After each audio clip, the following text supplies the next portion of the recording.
Welcome to Stories Podcast. I'm your host, Amanda Weldin. Today, we're welcoming back our friends for another installment of our game, Starsworn. Let's have them introduce themselves. Hi, I'm Nate Auger. I'm going to be playing Max Goodname, the Human Knight. I'm excellent at sword fighting.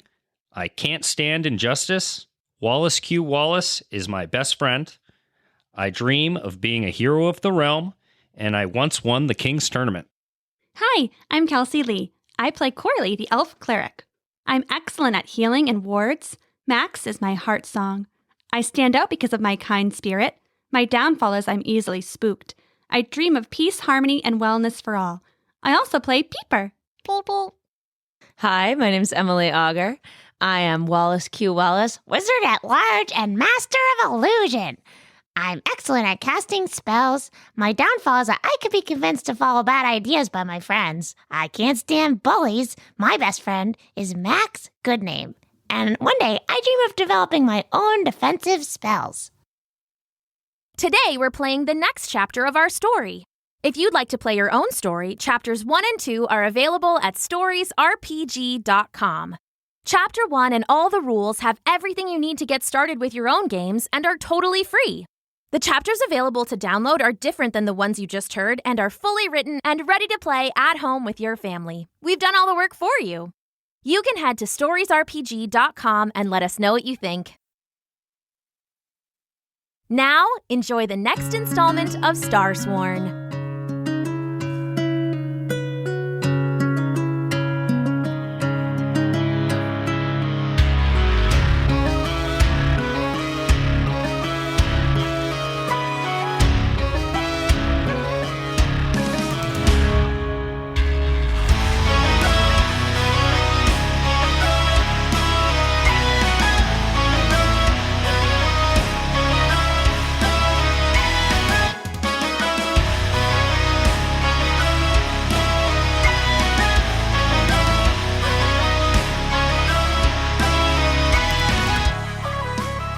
And I'm Daniel Hinds. I will be the storyteller along with Amanda Weldin. And with all that said, let's get into it. When we left off, you had just rescued Lady Fenith and the Starsworn boy Bramble from the tower that was under siege by an angry mob, spurred on by an angry elf known as Big Greg, who was working for somebody he called the Astronomer. But you've bested him in a game of rock, sword, shield.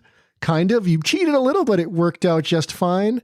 And then paired up with Lady Fenith, you scared him off, sent Lady Fenith and Bramble on their way to the conservatory that the king and queen established with Lady Bronzewyn to house the new Starsworn.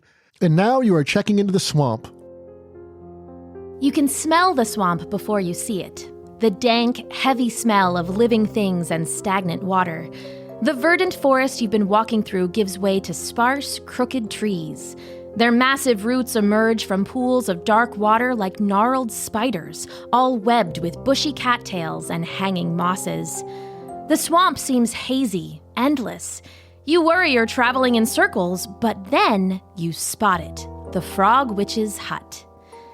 It's a cozy-looking cottage, standing on stilt poles high above the surface of the swamp. But as you watch, one of the poles bends and moves, and you realize those aren't stilts, they're legs. The hut is enchanted with insect-like legs that let it skate on the surface of the swamp like a water bug. As you look on in awe, from behind you, you hear a low, croaking voice.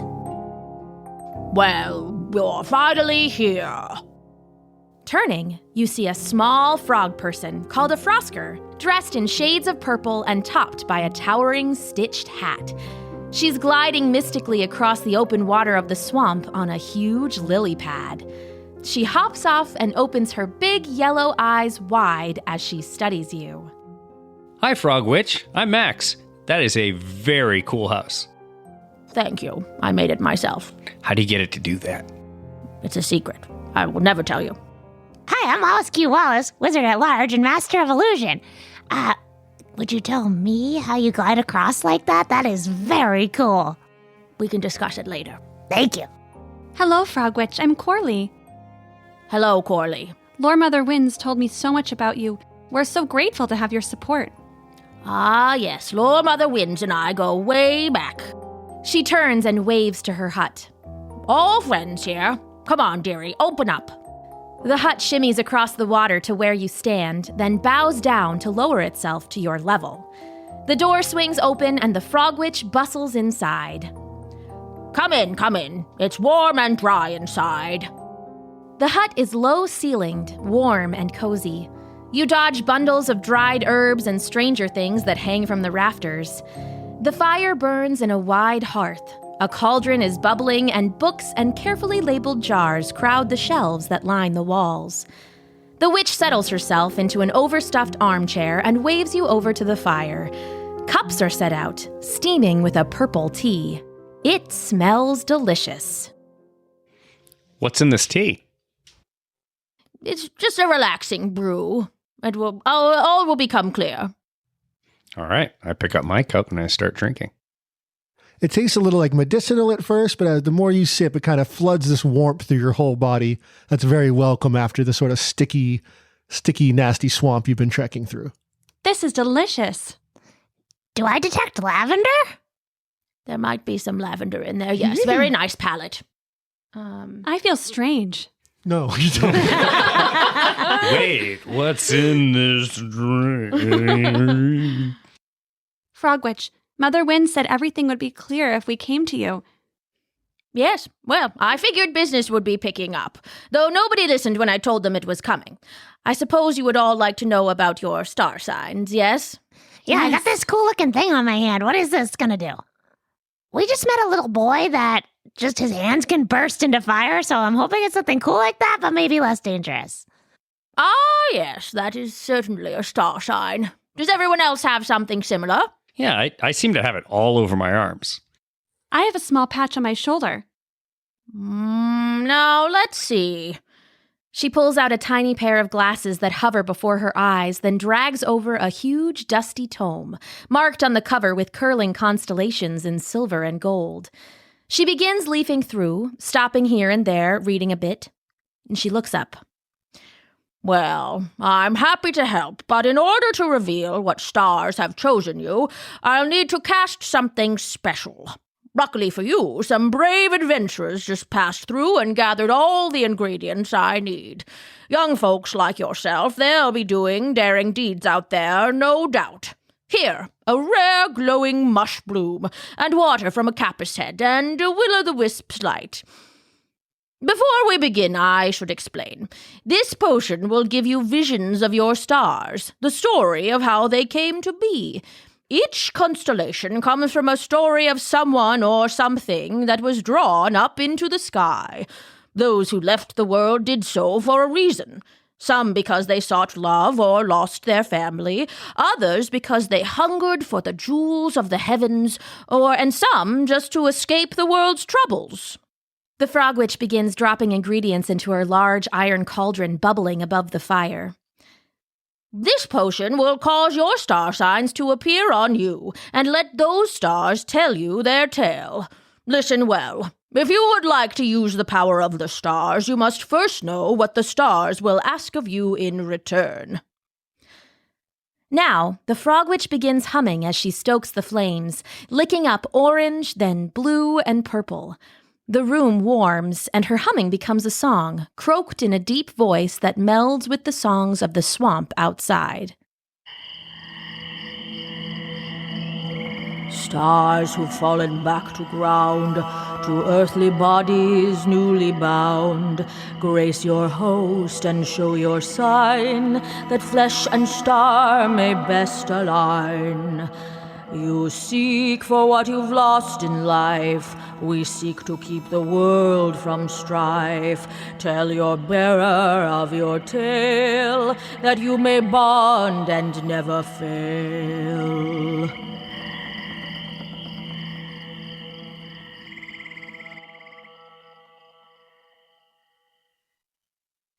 The singing mingles with the fumes from the pot, and you drift into a hazy sleep. In your dreams, you see a vision, a story from another time. So you guys see these visions, and these are going to be the constellations, the star signs that are going to give you your Starsworn powers. So Corley, let's do your vision first as you drink this strange concoction. I see myself as a mother bear, kind and gentle, helping along her cubs. Suddenly there is a human, bow drawn, aiming at one of the babies. I roar, coming to full height, my massive paws swinging out and down. Slam! I know that I'll protect my cubs no matter what, and not only my own cubs, but the defenseless little ones all over the world. When the magic calls, I take my place in the sky, where I can watch over them all, the constellation known as the Mother Bear.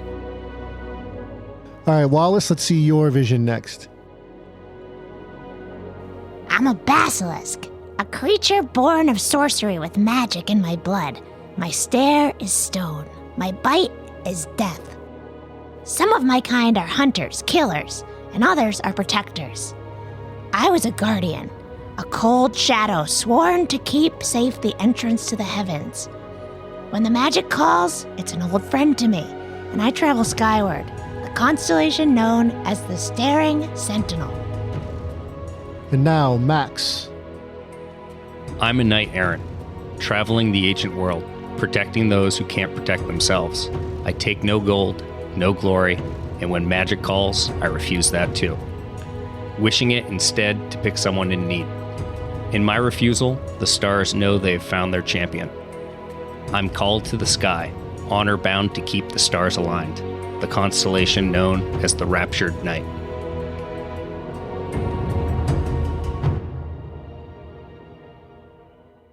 Corley, your constellation is the Mother Bear, and this is a mighty constellation, and those who have her power are able to shapeshift into a full-grown grizzly. So that is your power. You can now, when you choose, and if you roll well, you can turn into a full-grown grizzly bear. And that is the power half of it, and there's also a passion half, meaning the path the stars want to follow. So the passion of the Mother Bear is you are fiercely devoted to your cubs. So when you're rolling to protect someone you love, then once per game you can raise a roll. So basically you can raise a 1, 2, or 3 to a 4 or 5, or raise a 4 or 5 to a 6, or raise a 6 to a critical success. And that is the Mother Bear. So Wallace, you are the Basilisk, the constellation of the Basilisk, also known as the Staring Sentinel. It's a touch for now, but your powers can always grow. But your touch can freeze the blood in someone's veins, locking them in place with a kind of paralysis like the Basilisk. And that's your power. And then your passion. So the Sentinel, the Basilisk, is kind of a lonely creature because it is so deadly and so dangerous. So once again, when someone is kind to you, you can raise a roll in the same way that Corley could when she's protecting her cubs. And that is you, the Staring Sentinel. And now, Max. So you are in possession of the constellation known as the Raptured Night. This knight didn't take any help all its life, and in return, you are armed by the power of your dedication. The bearer of the Raptured Night can transform their body into a suit of armor that grants them incredible toughness. That's your power, and the passion to go along with that is you are still not good at accepting help. So once per game, when you are trying to do something alone without allies or aid, you can raise your roll from a trouble to a trouble and triumph, from a trouble and triumph to a pure triumph, or from a triumph to a critical success. Is that also once per game? That's a great question. So the powers you can do whenever you want. It's another line on your sheet that you can roll. The passion is raising the success, and you can do that once per game. And then when you come to the frog witch is looking at you, shuddering. She's shuddering? Yes. Why are you shuddering? Are you okay? Oh, you three, protector signs all. This is no coincidence. You're meant to help. And good thing too, because you are needed. A Starsworn, the locust constellation. I can't see who it's inhabiting, but it's terrorizing the fields to the east. That's where the kingdom grows half its crops, and if they're destroyed, there will be famine and death worse than any war. Some stars are wild, elemental forces that can't linger long on Earth. The locust, it's hunger incarnate. You must return it to the sky. How do I return a constellation? To return a constellation, you must understand it. Corley, you will be able to sing the stars free of their Starsworn. They may put up a fight, but you've got stars of your own to guide you. Of course, if that doesn't work, you can destroy the host. but it's a terrible thing and not easy to do. Go, I'll open a path through the swamp. There's no time to waste. Thank you, Frog Witch. She totters out the door and raises her gnarled club. The swamp bubbles and churns, and then you see creatures rising from the water.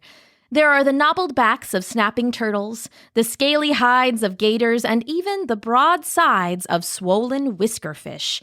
You run over the tops, praying that you aren't too late. So the Frog Witch sends you on your way, and just to clarify for game terms, as you run from the swamp towards the field where the locust Starsworn is rampaging, you have a power and a passion. The passion is the thing that lets you, once per game, raise a success. Your power functions just like any other line on your sheet. So just like you get a die for human knight or sword fighting or cleric or magic, you get a line for your power. So Max, for instance, if you want to use your power to encase yourself in this magical armor, that's just something you can do now. That is a power that you have unlocked. Okay. So then I can apply it to anything that then makes sense. Yes. Makes sense. So a few hours later, with the help of the Frog Witch's guidance, you emerge from the swamp into the eastern fields. Now, normally these would be striped with golden grains and orchards and all kinds of other crops growing to feed the kingdom. But now you find them stripped bare in long rows. You see farmhouses smashed flat, orchards bare and dusty, dirt and stone sprayed loose all over the place. The gouges and furrows and destruction tell you that something huge has come through here. And you see that entire fields have been mowed down like some huge thresher just tore them out of the earth. And as you go, you see a family cowering under the remains of a ruined cabin. It's a farmer and his daughter, and they're shaking when they see you, and they look up with wide eyes. Is it safe? It went that way. Oh, it was awful. Where can we be safe when the stars bring monsters down on us? Hi, I'm Wallace Q. Wallace, Wizard at Large and Master of Illusion, and these are my friends, Max and Coralie. We're here to help. When did this thing come by, and what did it look like? It was just a wall of just gray and blue. We had to hide. It was covered in this cloud of debris, and it was just, I don't know, it was this big, biggest thing I've ever seen. It was as big as a castle, just long and covered the entire field. So it's probably fair to assume that if we follow these tracks, we'll be following that big scary thing that just came through here. If you had any sense, you'd go the other way. That's what we're going to do. Well, I don't have any sense, and I'm here to help. I think it's a good idea that you guys get to someplace safe. When did you say this what happened?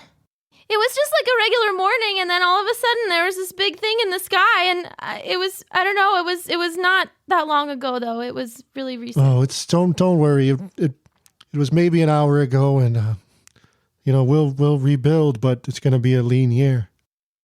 Well, if you guys go the way that we just came, we were there and it seems pretty safe. Okay, thank you.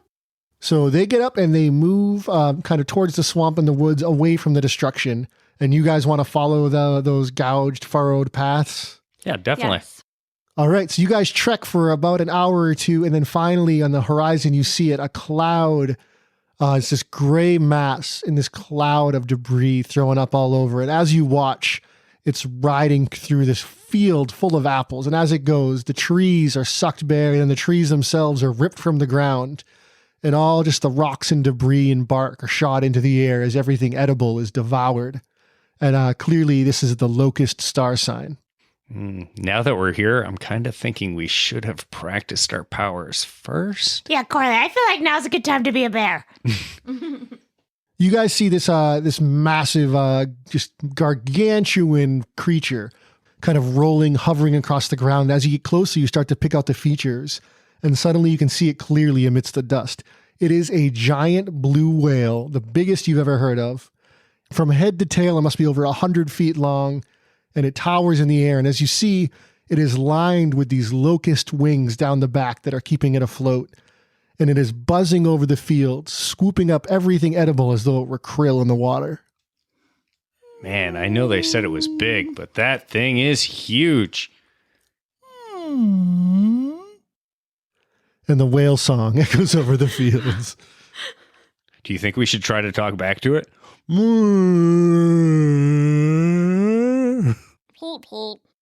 Peeper doesn't think so. And as you look, it is starting to get away again. You guys see that on top, just behind the blowhole, you see a constellation of a locust shining on the skin of the whale. And you can see that you'll need to get up there, but first you'll have to catch it. How far away are we right now? You are maybe like across a farm field from it. All right, I'm going to try to cast an illusion onto the field that makes it look like it still has food left. Excellent. All right. As we know, I am a master of illusion, and I do hate bullies, and I'm excellent at casting spells, so that's 3. The best I got was a 5. All right, so you roll 1 die for each line up to 3, and you did get 3, so then you take the highest die, which is a 5. So that is a triumph, but also a trouble. So you cast this beautiful field. What is it full of? What kind of food do you make? What would whales like? Maybe seaweed? Corn? I don't know. You see it's been eating a ton of corn. It's been pulling them right off the stalks and then shooting the stalks out the blowhole. All right, well, it's corn. So you see, you do succeed. The whale sees this corn appear in front of it and it turns, but unfortunately it's now turning directly at you guys, and you have this towering whale with a mouth, just cavernous, gigantic mouth that could swallow you without thinking, is now bearing down on you at high speed. Are we going to try to save this whale, or are we going to try to take this whale down? I'm gonna stop this whale in its tracks. And Wallace has his arm outstretched and tries to run towards the whale. All right, the whale is barreling towards you. This is just a gargantuan mass of a creature now, and you want to try to freeze it with your Starsworn power? I do. Can I try to go I guess it's hard for me to imagine how gargantuan it is. Can I get to the side of it so I can kind of touch the edge? Is that something that is conceivable? It is conceivable. It's going to be a little tricky, though. It's like you're trying to dodge a bull if the bull was the size of a castle. But I do know where the bull is going, and it doesn't want me. Right. Right. So I have a bit of an advantage there. Yep. So I don't have a lot of athletic power, so I can try to do that. So you guys watch as Wallace runs ahead of you, hand outstretched, blazing with starlight. So you get the 1 die for your Starsworn power, and you get another for being a wizard. And the bullies thing? I don't know if this whale is a bully, but yeah, it's certainly acting like a bully right now. The locust is a bully, so you can take a 3rd. Okay. I can also come up with bad ideas. All right. One of these was a 6, baby. So you get a 6 as the highest die, which means that is a success. So you manage to get up alongside this thing and you lay your hand on it. And for the first time, you tap into this Starsworn power. You feel just the light and this magic like you've never experienced kind of flow through you and out of the constellation on your hand. You have these visions of the basilisk in the sky, and the whale has so much momentum. It's not stopped, but you see the wings on its back start to lock up and kind of get lethargic, and it crashes to the ground and it now is skidding forward, barely keeping up its speed. Frogwitch said that I could sing to release the Starsworn. And I think we should try that now that the whale is still in quiet. Yep, it's not still in quiet. It is still rushing forward with its momentum, gouging a furrow in the earth. And you know that you have to be very close to the constellation for the song to work. And the constellation, again, is on its back, just behind the blowhole. You need to find a way to get up onto this whale if that's what you want to do. Can a bear get onto a whale? Heck yeah! I think that I should become a bear. All right, so Corley, you want to use your Starsworn power of the mother bear. So that is a die. And what are you trying to do? You trying to get on top of it? I am trying to get on top of the whale so that I may sing to release. Okay, so when you're in your bear form, so you have a die for being a bear, and certainly bears are good at climbing with their claws. You have a die for climbing, and do you have a 3rd die? Yes, for protecting my friends, Max and Wallace Q. Oh, like they're your cubs. Yeah, so that is 3 die. So go ahead and give me 3 die. I got a 6. All right, so the highest die is a 6. You see Corley, Max, next to you watch Corley as he shifts and flows And suddenly, instead of this beautiful cleric next to you, there is a towering grizzly bear. Whoa. Awesome. Do you want to give a bear roar or something? On Corley, with a 6, you succeed. You dodge to the side, much as Wallace Q. Wallace did, avoiding this giant kind of brush tooth-filled mouth. And you scrabble up the side of the blubber, and you have to cling on because this thing's ricking and rocking. And you see the wings aren't bucking like they were, thanks to Wallace, but this thing had so much speed and it crashed down so hard. It's like trying to ride a landslide as it careens across these fields. And as you climb up and get just behind the blowhole, avoiding all the dust and rocks and debris it's shooting out, and you cling on, and there you are. And as you shift back into your human form to sing, you see the constellation of the locust shining there upon its back behind the blowhole. So now what do you want to do? I want to sing to release the constellation. All right, so you have a cleric. You are excellent at this. You have 1 die for being Starsworn yourself. You have 1 for being a cleric. And do you have a third? I do. I have a third because I dream of peace, harmony, and wellness for all. Yes, and this whale is definitely not peaceful or harmonious currently. So give me these 3 rolls. I got a 1, 2, and a 3. I would like to use my passion to raise a roll to protect the people I love. That's an excellent use. So you raise that 3 to a 4, meaning that, or you can raise it to a 5. It doesn't matter. The mechanical effect is the same. You raise it by 1. So instead of a trouble, it is a trouble and a triumph. So you start to sing this song, and it goes like this. Starsworn, starsworn, I set you free and skyward borne. Starsworn, starsworn, I set you free and skyward borne. And as you start to sing, the whale grinds to a halt, and the wings freeze, and the constellation blazes. And you see from the constellation itself, in front of it, in front of Max, emerges this giant starlit locust towering over you, Max. And it buzzes up and it clashes these hungry teeth at you. And Corley, you see Corley on the back. She's still trying to work this spell, but the locust is fighting back. The locust doesn't want to be put back in the sky. And it stands in front of you, challenging Max. I say, dinner time's over, locust. And then I trigger my Starsworn power. So it's your first time using it, and you're not sure what's going to happen exactly, but you feel a cold steel kind of run over your body. You have your normal knight armor, but this is different. This is flexible. It covers you completely.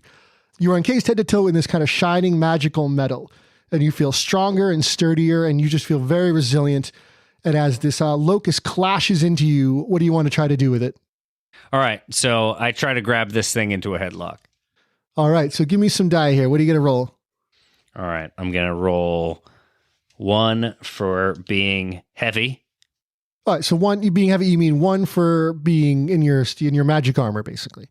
Yeah. Okay. I get that default just for being in magic armor. Yep. You get the 1 die. You always have your star power. And then you can use another 1 for being a knight. And then do you have a third? Yeah, being a hero of the realm. A hero of the realm. So give me 3. All right, I got 2 4s and a 1. So a 4 is a mixed success. So this thing smashes into you and you hang on. You get it in a headlock, but it doesn't stop it. It lifts up with its spectral wings, and the two of you crash onto the whale, wrestling. Corley and Wallace, you see Max tangled with this giant starlit locust. And Max, you're going to lose a heart. You're going to lose hero of the realm here. Cross that off as you take a little damage. And you are trying to wrestle this thing, and it is trying to break free. And this locust is trying to eat Corley. And Wallace, you're up. What would you like to do? I mean, I don't think illusions are going to help right now. And Can I sing again now that he's freed from the back? Can I sing him into the sky? Yeah, I can't think of how it would help right now. Well, can Wallace help me? Because can't you lend somebody something to get a 4th dice? Okay, so what are you going to try to be? I'm going to try to sing again now that the locust is freed from the back, but still not ready to go to the sky. I get a die for my star power for peace, harmony, and wellness, and to protect people. What you really need is focus, or do we need to continue distracting the locust? I need focus. You need help focusing. I need help, getting a more powerful song. Can I maybe just amplify the song, maybe? Sure. All right, Corley, you got this. I'm going to make your song ring out to the heavens. And I try to cast I'll roll to try to cast an illusion to make it really a little bit like surround sound. Like an amplification spell. Sure, Yeah. that's 3 die for your wizard. I did get a 6. So with a 6, that works, Corley. You hear all the other sounds drop away and your own voice rings out pure and sweet high into the air. Stars all locked and earthly bound, blazing bright with locust light, falling twinkling to the ground, awakening in ancient fight. Starsworn, starsworn, I set you free and skyward borne. Starsworn, starsworn, I set you free and skyward borne. You see Max wrestling with this starlit locust, protecting you as best he can. This thing is taking bites. It's scraping over his magical steel form. And you sing out and give me a roll. Whoa, guys, this isn't going great. Help. So you have 1 die from your Starsworn power to protect, and you have 2 more. I have 1 dice for my Starsworn power to protect my loved ones and the community. I have 1 for my elf cleric. I have 1 because I dream of peace, harmony, and wellness. And I have the support of Wallace Q. Wallace for a 4th die. That's right. So read me those 4 rolls. My highest roll was a 4. So highest roll is a 4 is a mixed success. You see the constellation is pulling free of this whale now. It is coming up. The whale seems to be freed of the influence. Suddenly it's not thrashing. The wings on its back are gone. It is just a confused whale in a field. But you still see Max battling the remnant of this star power. And Max, you can feel this thing. It's being pulled upwards into the sky, but it's trying to take you with it. What would happen if I let go? It's holding on to you. It has its many little bug legs and its big locust beak. It is clinging to you. It is confused because it's never had a problem chewing through something before. And you know that only your Starsworn power is keeping you safe. In fact, the armor that you've always worn on top is being rended and crushed around you. I want to tickle it. All I want to right. get out. It's never been tickled before. I don't think anybody's ever tried to tickle a locust, but I think there's a first time for everything. So you're going to get your 1 for your Starsworn power. And you'll get another for being, I don't know actually if you get 1 for being a knight. No, but I think sword fighting would allow me to maneuver around really tickly. All right, so I'll give you 1 for sword fighting, 1 for your Starsworn power. Do you have a 3rd? Nope, I think that's it. What 2 about- is going to be good. What about protecting the realm? No, well, you want to be a hero of the realm, so that would apply. Hero of the Realm's Oh, already that's right, you crossed lost out, that, so so I you don't only get get to use 2. it. Yeah. I got a 1 and a 2. So tickling didn't work. Max, your tickling does not work. This thing is being called into the heavens, and you, clutched in its arms, are being taken along with it. You guys see as Max is lifted off the whale, and he is now 30, 40, 50 feet in the air. Oh no, Max! Wallace, we have to do something. Could I make it look to the locust like he is accidentally like he's flying down instead of up, like he's going towards the ground? Yeah, that's cool. Okay. All right, I'm going to try to make it look to the locust like he's actually falling down back to the ground, and hopefully we can turn him back around.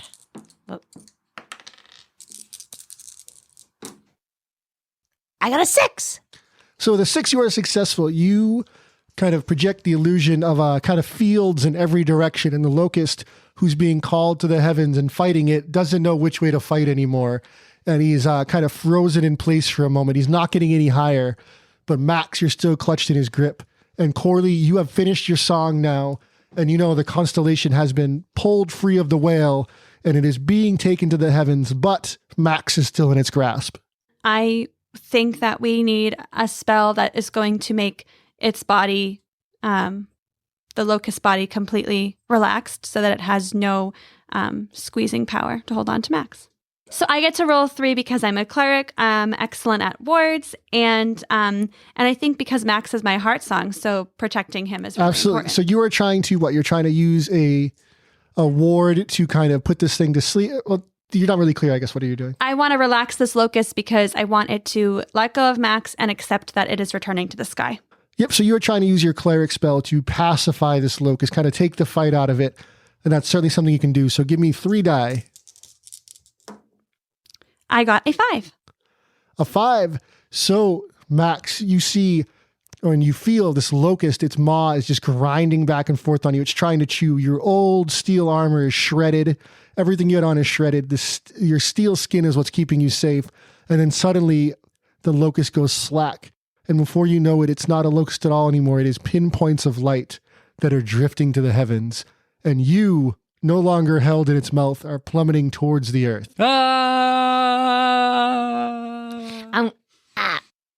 Max, slow down! And I'll cast a spell to try to slow him down because I am a wizard. Max is my best friend, and I'm excellent at casting spells. Yeah, for sure.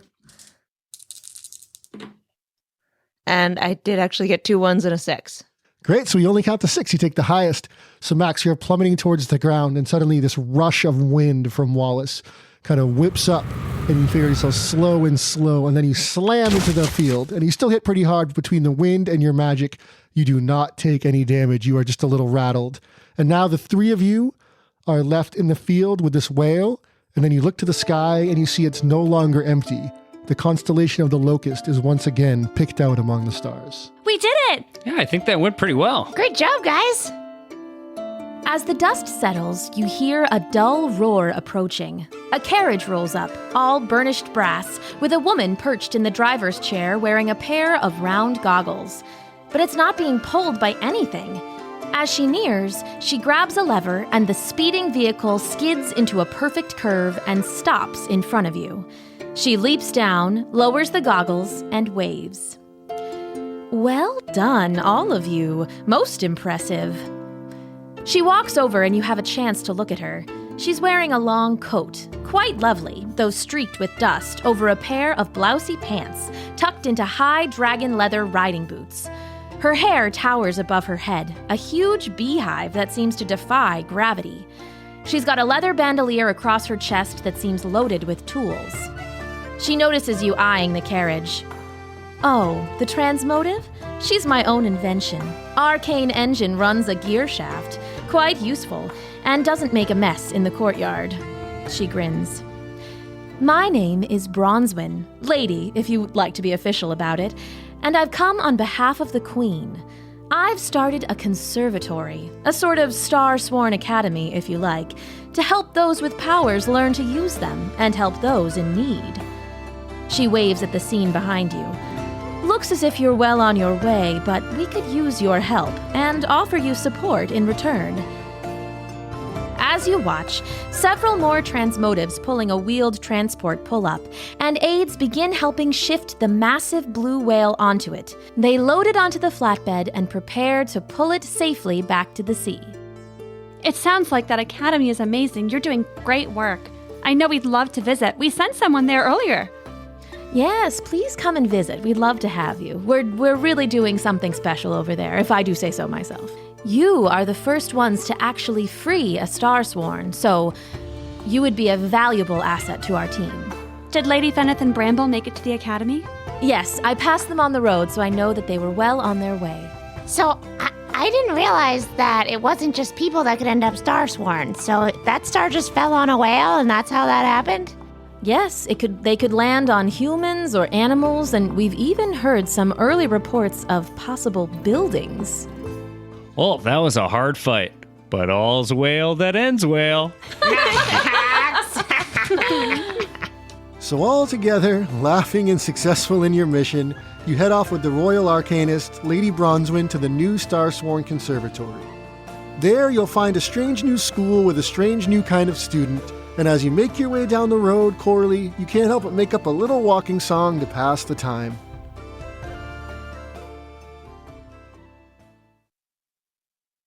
All's well that ends well, and we've got a big tale to tell. All's well that ends well, we'll see you on the road. All's well that ends well, and we've got a big tale to tell. All's well that ends well, we'll see you on the road.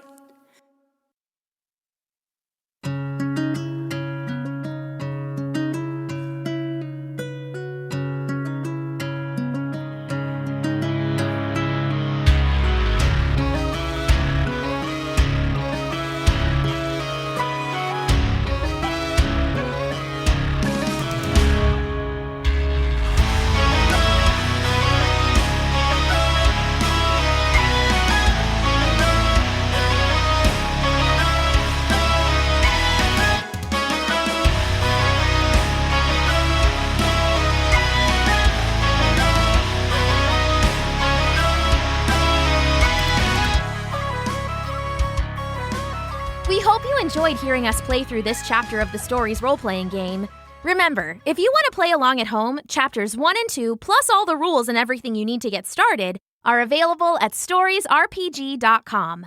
Then you can play and act out your own Starsworn adventure with all your friends and family.